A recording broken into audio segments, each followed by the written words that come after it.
semuanya, perkenalkan nama aku Disil. Pada kesempatan kali ini aku ingin berbagi pengalaman bagaimana cara berkuliah di Jerman. So, bagi kamu yang butuh informasi tentang gimana cara cari universitas di Jerman, gimana cara mendapatkan beasiswa di Jerman, khususnya beasiswa S2, dan khususnya pada program Erasmus Mundus, kamu bisa lihat video aku sampai habis. Pengenalan tentang latar belakang pendidikan aku. Pada tahun 2013 akhir, aku memulai pendidikan S2 di Jerman dan berakhir pada 2016 awal. Program yang aku ikuti pada waktu itu adalah Hydrogeology and Environmental Geoscience dari Göttingen University di Jerman. Program Erasmusnya adalah Erasmus Plus, di mana dalam periode studinya hanya dilakukan di satu negara, yang berbeda dengan program Erasmus lainnya yang bisa sampai 3 negara dalam satu program studi. Jadi gimana sih caranya biar dapat atau biar bisa tembus beasiswa Erasmus Mundus? Aku udah rangkum beberapa poin. Ini nggak cuman gimana cara untuk mendapatkan beasiswa Erasmus Mundus ya, ini tuh general. Aku rasa semua penyedia beasiswa biasanya menyarankan persyaratan yang sama antar satu sama lain. Saran yang pertama adalah sering-seringlah buka website penyedia beasiswa. Bagi kamu misalnya yang ingin bersekolah atau melanjutkan S2 ke negara-negara di Eropa atau di Jerman misalnya, bukalah websitenya Erasmus Mundus atau DAAD atau mungkin LPDP misalnya, dan kamu catat tuh deadline-nya kapan, dan persiapannya itu harus 1 tahun sebelum deadline-nya itu. Saranku sih 1 tahun, mungkin ada yang bisa 8 bulan, ada 9 bulan, tapi 1-2 bulan itu tidak akan menghasilkan hasil yang baik sepengalaman aku, karena dokumennya yang dibutuhkan relatif banyak. Kemudian pelajari websitenya, kemudian tentukan program mana yang sesuai dengan minat kamu. Aku cuma kasih saran, carilah program yang linear, dalam arti masih berkesinambungan dengan program S1 kamu. Misalnya waktu aku kuliah, S1 aku tuh tentang sumber daya pengelolaan air. Jadi aku cari program di mana yang masih related sama program aku, karena itu bisa jadi bahan penilaian si penyedia beasiswa itu sendiri. Jadi setelah kamu pilih program mana yang kamu mau, kamu tulis tuh persyaratannya apa aja sih untuk mendaftar beasiswa tersebut gitu. Biasanya ada 6 dokumen penting yang mereka minta. Yang pertama adalah motivation letter. Apa sih motivation letter itu? Motivation letter adalah satu tulisan yang menjelaskan tentang diri kamu, siapa kamu, background kamu, atau kamu studi apa waktu S1, kemudian kenapa sih kamu ingin mengikuti program S2 ini, atau kenapa sih harus negara ini yang kamu pilih. Kemudian jika kamu punya research proposal, kamu bisa cantumin juga di situ. Biasanya ini untuk orang-orang yang ingin melanjutkan S3. Tapi jika kamu punya ide atau kamu sudah tahu apa sih yang kamu mau lakukan untuk tesis kamu bisa juga ceritakan dalam motivation letter. Atau jika kamu punya prestasi, itu juga kamu bisa tulis di motivation letter itu, karena itu merupakan poin plus buat si penyedia beasiswa tersebut. Dokumen yang kedua adalah letter of recommendation. Apa sih letter of recommendation? Itu adalah surat rekomendasi yang dikeluarkan oleh seseorang yang mengenal kamu dan bisa menilai siapa diri kamu. Contohnya, waktu aku ingin apply beasiswa ini, aku minta 2 dosen pembimbingku untuk membuatkan surat rekomendasi. Pastinya aku bercerita sedikit kalau aku ingin melanjutkan S2, kemudian beliau support dan beliau menuliskan sesuatu yang positif tentang diri aku. Atau jika kamu masih bekerja, kamu bisa minta atasan kamu untuk membuatkan surat rekomendasi ini. Pastinya jika kamu dan atasan kamu memiliki hubungan yang baik. Dokumen yang ketiga adalah academic report kamu. Jadi ini adalah semua transkrip nilai kamu dan juga ijazah S1 kamu yang ditranslate dalam bahasa Inggris. Kemudian dokumen yang keempat adalah CV. Biasanya setiap program tuh berbeda-beda. Contohnya, programku hanya menerima CV dengan European Pass format dan itu gampang banget. Jadi kalian tinggal ketik di Google European Pass format CV dan kalian download, terus kalian tinggal masukin data diri kalian.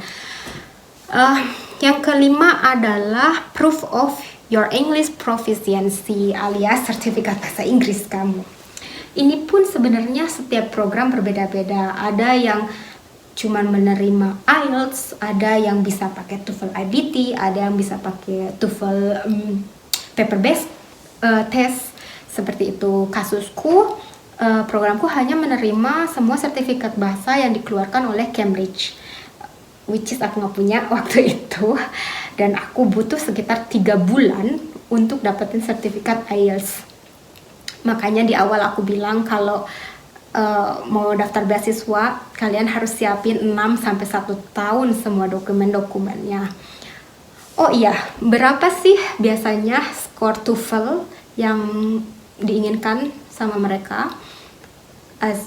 Oke, dari informasi yang aku tahu terakhir, biasanya kalau misalnya TOEFL, IBT atau Internet Based Test, kamu harus punya skor minimal 88. Kalau misalnya yang paper based test itu biasanya 570. Kalau waktu aku IELTS, aku harus punya skor 6,5 dengan setiap bagiannya seperti reading, writingnya, nggak ada yang di bawah 6. Dokumen yang terakhir adalah application form. Application form ini yang paling gampang dari semua dokumen karena kamu tinggal download, kamu tinggal isi data diri kamu, alamat, tempat tanggal lahir, nomor paspor, dan lain sebagainya.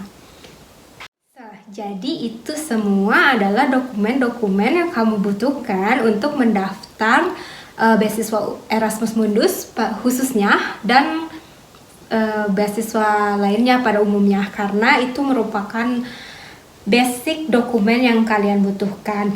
Adapun beberapa tips yang ingin aku bagikan, salah satunya adalah ketika kalian membuat motivation letter, buatlah tulisan sepersonal mungkin.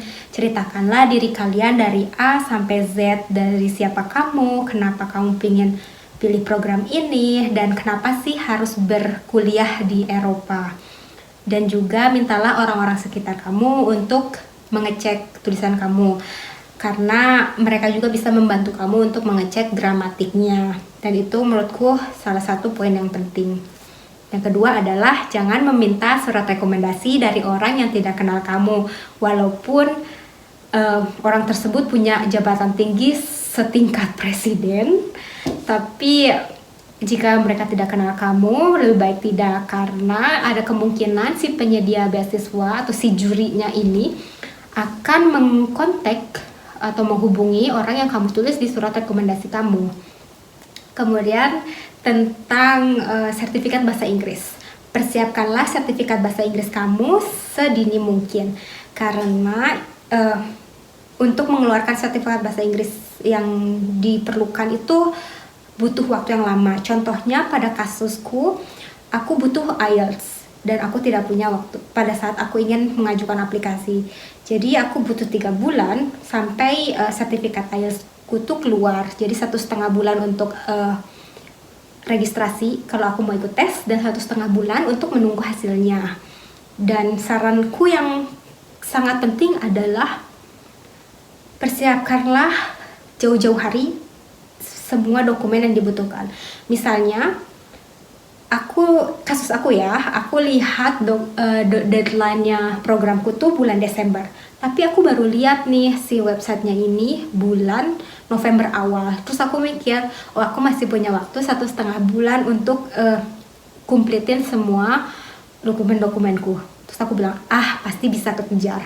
Akhirnya aku ngejar dosen sana sini untuk minta surat rekomendasi. Aku juga butuh waktu untuk persiapan TOEFL-ku gitu kan, tes TOEFL. Dan semuanya itu akhirnya nggak maksimal persiapannya. Dan aku juga ngebaca lagi motivation letterku tuh kayak nggak puas gitu, belum puas. Akhirnya aku batalkan untuk daftar beasiswa pada tahun itu. Jadi aku bilang pada diriku, aku tunda ke tahun depan. Akhirnya tahun depan tuh aku udah punya persiapan yang mateng banget nih. Bahkan ketika aku daftar, aku dengan pede-nya aku yakin bahwa pasti paling enggak aku dapat undangan interview, karena aku ngerasa aplikasiku tuh udah 80 atau 95% yakin aku pasti lolos gitu, setidaknya sampai interview. Makanya, dan it's happen gitu. Jadi menurut aku lebih baik kamu tunda, kamu siapin semua dokumennya daripada kamu terburu-buru dan hasilnya nggak akan maksimal, cuman menghabiskan waktu kamu aja. Dan saran yang terakhir adalah sering bertanya. Sekarang zamannya media sosial ya, kalian bisa dengan gampang punya koneksi, kalian bisa kontak orang-orang yang punya pengalaman sudah bersekolah di luar negeri atau di Eropa atau alumni dari penerima beasiswa tersebut gitu. Dengan kalian bertanya, kalian bisa belajar dari pengalaman mereka. Nah, menurutku itu semua tips yang bisa aku bagikan dengan kalian.